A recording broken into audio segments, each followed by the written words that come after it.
Let us discuss about example 3.1 of class 12 NCERT and example 3.2 of class 12 NCERT.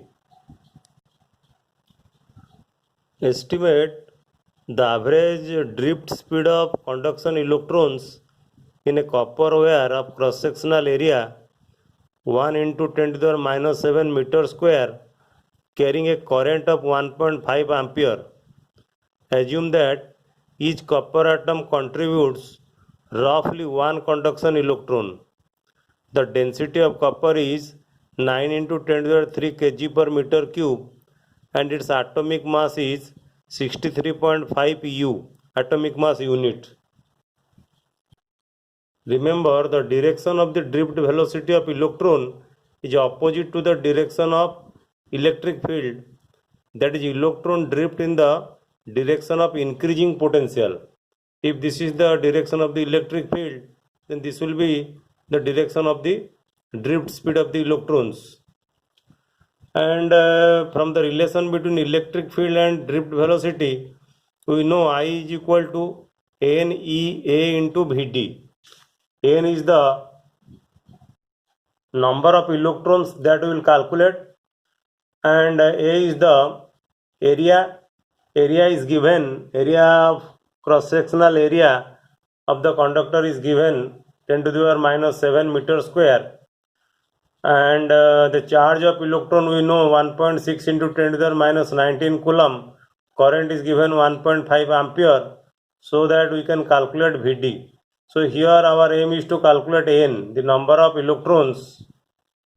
Since it is given that each copper atom contributes roughly one conduction electron, so the number of conduction electron is equal to the number of copper atoms.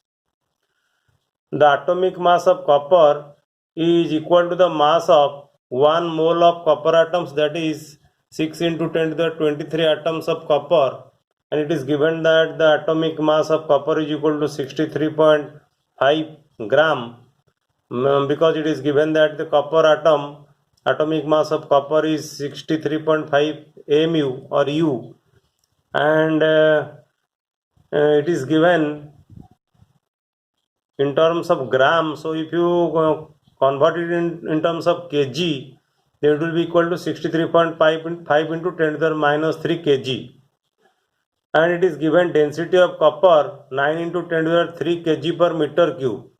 So if you take volume is equal to 1 cubic meter, so a cubic meter of copper has a mass of 9 into 10 to the 3 kg. So we have to calculate the number of copper atoms in 9 into 10 to the 3 kg of copper per meter cube. So it is given 63.5 into 10 to the minus 3 kg of copper atom. It contains 6 into 10 to the 23 copper atoms per meter cube. So 9 into 10 to the 3 kg of copper atoms will contain 8.5 into 10 to the 23 per meter cube.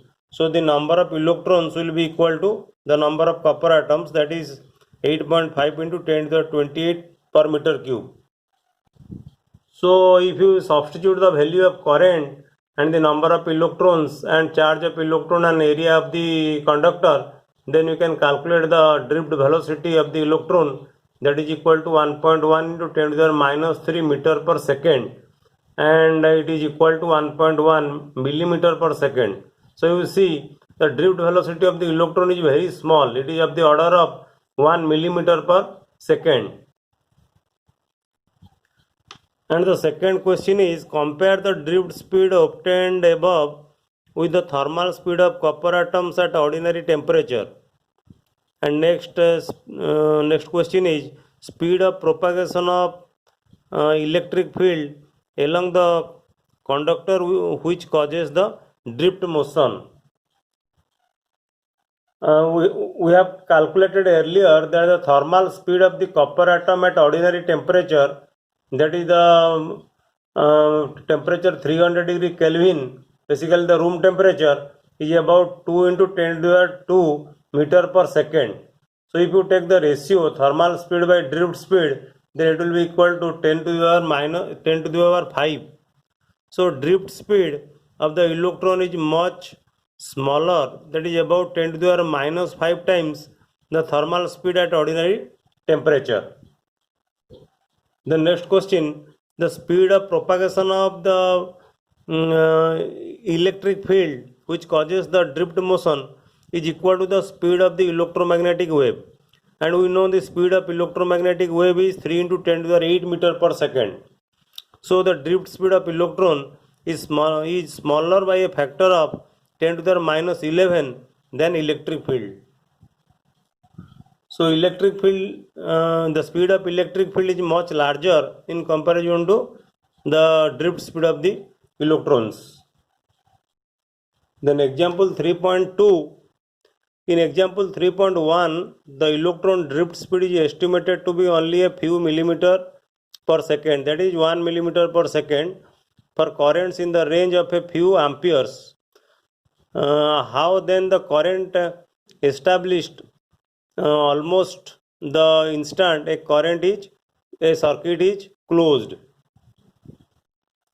Remember, the electric field is established throughout the circuit instantly, and the field speed of the field is equal to the speed of light. Okay, so the electric field established throughout the circuit instantly, causing at every point a local electron drift.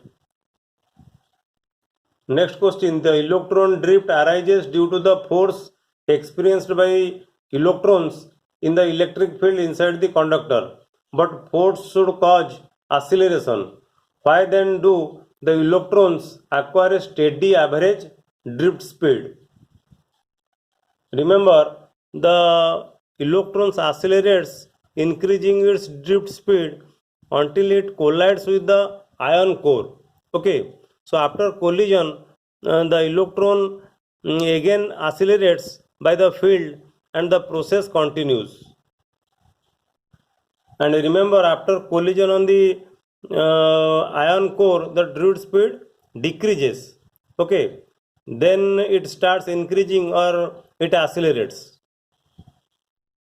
Next question, if the electron drift speed is so small and the electron's charge is small, how can we still obtain large amount of current in a conductor?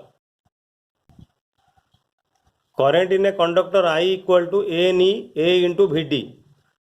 E and Vd is small, okay, but the N, the value of N, that is the electron number density, is very large, that is of the order of 10 to the 29 per meter cube. That is why we get large current.